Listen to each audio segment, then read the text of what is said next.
Hello and welcome back to another episode of The Lazy Hypnotherapist. I, as always, am your resident lazy hypnotherapist and host, Lily. I'm a certified hypnotherapist and a trainer of conversational hypnosis, where I teach other practitioners how to use conversational hypnosis to get better, faster results for their clients. Thank you so much for joining me today and listening in. I have been loving getting some of your feedback. I actually have a lot of clients who listen to this, which is really nice. And of course, a lot of my students as well, which is so nice. And that's why I love doing this podcast, because I think it gives you such a good insight into not just myself, but the whole process of conversational hypnosis. And I know if I was wanting to study conversational hypnosis, or if I was wanting to get a session, I would want to listen to something like this that kind of just describes a little bit of actually what's going down and what this whole thing is. So I am really grateful for you all for listening. Quick little PSA at the top of the episode. I have a live training coming up, and it's going to be held on the 17th and 18th of April. So it's a Friday night and a Saturday morning, and it's just over Zoom. It's such a great way to learn in the live sessions. We do lots of demos, we have lots of Q&As, we have old students coming in that have been using conversational hypnosis, so they've got the real life experience and practical utilization. So they've got lots of questions and things where we can really refine your skills. So it is such a great way to learn. If you can't make the live training, that is also totally fine. I hold them every 12 weeks, so you can come along to any of them, but you can start learning straight away when you sign up through the online recorded trainings. So you will be able to start learning straight away. The recorded trainings are great. I often actually even recommend starting with the recorded training so that you have that bit of knowledge going into live trainings, and then when you come to live trainings, you feel like you kind of already know what's going on and you can get more out of the live trainings, if that makes sense. But you can sign up through the description, and there'll be a link there. And when you do sign up, there will also be a link to the Facebook group where I post all of the announcements and things in there. And you can also connect with other students who are wanting to practice. It's a really great community, and I'm super proud of it. But let's get into today's episode. And today I really wanted to talk about what actually makes someone hypnotizable. I get a lot of questions from people saying, what if I can't be hypnotized? Or, sometimes they'll say it like, is it impossible to hypnotize some people? Are some people hypnotizable and some people aren't hypnotizable? And it's such an interesting question, because it actually, I think, reveals a lot about how people think hypnosis works. I think when people think of hypnosis, they imagine a very specific thing. They picture someone, sitting in a chair, calm voice, waving the spiral thing in front of them, and, slowly drifting deeper and deeper. Whilst that is a way that hypnosis can happen, it's definitely not the only way, and it's not the way that I work, particularly when it comes to conversational hypnosis, because what I found with that more traditional style of hypnosis is that it yielded less consistent results because of this very question that people have in their minds of, is this even something that I can do? So they go into the session already feeling like, I can't be hypnotized, this isn't going to work. And they're so in their head that the results then are less consistent. So conversational hypnosis, the reason that I love it so much is that it doesn't actually rely on someone entering a very formal, obvious trance state. I don't guide my clients into trance. They're not closing their eyes or anything like that. We rely on the naturally occurring moments of hypnosis that happen throughout every conversation. That's why I can pretty confidently say everyone is entering hypnosis at different points.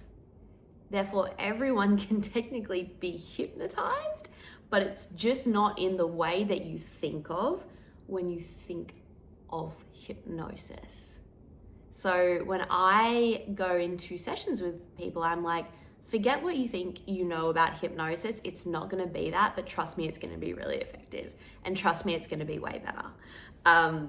It's really more about how their mind naturally works. So one of the biggest myths about hypnosis is that it kind of like, it works best on people who are almost like weak-minded or easily influenced. But, you know, oftentimes, I mean, that's not the case at all. It's people who have like this strong focus and this ability to really be present in a session. Those are the people that are really going to thrive when it comes to hypnosis. But regardless, every single person dips in and out of this hypnotic state all the time. We are always, like, every day going in and out of hypnotic moments. We just don't recognize them as hypnotic moments because of the misconceptions that are out there around what hypnosis actually looks like or what it actually is. So this is one of the reasons that I also tell my students that conversational hypnosis is such an easier way to get clients, because they don't have that barrier to entry of, am I even going to be able to be hypnotized? We take that away straight away, which a lot of people don't want to do hypnotherapy because they think they believe the misconceptions about it, or they have this complete different idea of what it is. Whereas conversational hypnosis, the way that we market it is, it's not like that at all. It's a completely different way of doing it. And it's very much more focused on the therapeutic side of it, not the entertainment, the wow factor or whatever it is. Conversational hypnosis is therapeutic, and therefore it looks completely different to an entertainment show or something like that. So, you know, traditional hypnosis can sometimes assume that everyone needs to enter the same type of trance in order for change to happen. But conversational hypnosis works differently because everybody does trance sort of differently throughout conversation. And what our goal is to really be focused on the person in front of us and how they are showing us when they are going in and out of these hypnotic subconscious moments. It's how they process information, how their subconscious mind works. And in my course, I teach sort of the ways to be able to notice how the person in front of you is processing information. But there are also a lot of overlapping ways that people show that they are going in and out of these moments. So, you know, for one, like rapid eye movement, you know, you'll often see someone like processing information through their eyes kind of rapidly moving. Maybe their cheeks will flush, or, you know, there's a bunch of different ways that we can tell, but also everyone's very individual as well. So I teach you how to notice the person in front of you's way of processing information. So some people, you know, maybe they respond really well to the metaphors. Maybe they respond really well to certain words and questions because of their own experience and their own experience within the world. You know, everyone processes differently and they'll reflect that back to you. So we meet the client where they are, not where we think they should be, not where we think or what we think trance should look like or what we think hypnosis should look like. Some clients in sessions, genuinely, they will close their eyes and they will go deep, but they'll do that on their own. I'm not forcing them and saying, hey, this is what you need to do in order to be in a trance. I'm saying, hey, you do trance your way. If you want to close your eyes and that's what naturally happens for you, fantastic. That's how you're doing trance. But I don't force anything, and I teach my students not to force anything, because then we can allow the results to really shine through, because it's so specific to the person in front of you. That's why traditional hypnosis, at least in my experience, I found less consistent when it comes to results, because by trying to sort of paint everyone with the same brush of this is what hypnosis looks like, this is how you get into hypnosis, then, you know, it's going to work for some people, but it's not going to work for a whole lot of other people. So conversational hypnosis really, really is so specific and so individual to the person in front of you, to how they show trance, to how they show their subconscious moments. And that's why we're able to get such more consistent but also quicker results, because we're just really intentional with the person in front of us. So in that essence, everyone is hypnotizable, because everyone is showing different signs of their hypnotic moments all the time. You just have to know what to look for and how to utilize them to create this change for them.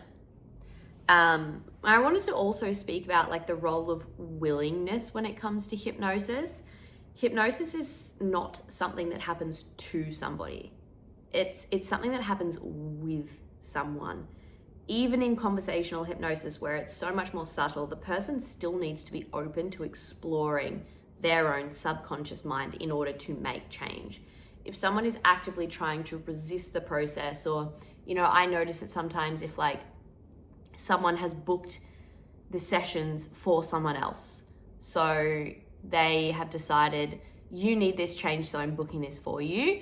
If that person actually doesn't want the change, then it's really freaking hard to get results, because there has to be a willingness and a want to change, because the subconscious does not respond to like force, and it will put up those blocks and resistance if there isn't that willingness. But when someone is curious and open and willing to explore their own inner experience, their mind tends to move into that hypnotic state so much more naturally.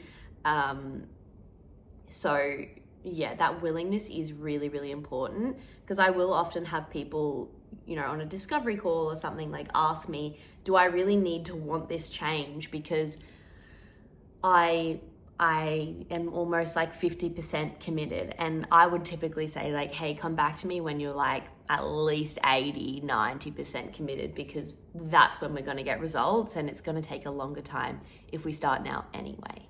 So there has to be that willingness and that real want and desire to change. And, you know, I think that's kind of important in any form of therapy, to be honest. Like, I don't think anyone can make change unless they are willing and wanting to. And sometimes that means reaching rock bottom in order to actually make change. I know certainly in my experience of an eating disorder, you know, as a teenager, it wasn't until I really wanted change that change actually was able to be made. There was always the options for me to make change. I was so privileged in that, you know, my family provided me with all the resources I needed to change, but until I actually wanted it, it just wasn't going to happen. Which can be really hard for some people, you know, that have loved ones that just, you know, you can provide all the help, but until they want the change, it's just not going to happen. And yeah, as I said, sometimes that does unfortunately require reaching rock bottom. It sucks, but sometimes it's like the most important part of the process.